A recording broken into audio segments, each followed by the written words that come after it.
Welcome back, guys. Welcome to my new video. So you have a small business and you want to get more clients and you want to learn how to grow your business online and how to market your small local business online. So the first thing you need to do is you have to set up Google My Business listing. What is Google My Business? Let's say when you Google or search for any local business, you're going to see a map, and below that map there's going to be a three items. Those items are Google My Business listings. So for your company to appear in one of those spots, you need Google My Listings profile.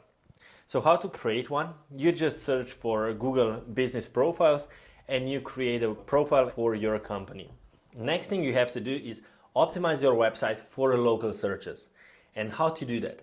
I would advise you to include your local keywords into title tag of your website, H1 description of your website, meta tags, and list your website in your local directories.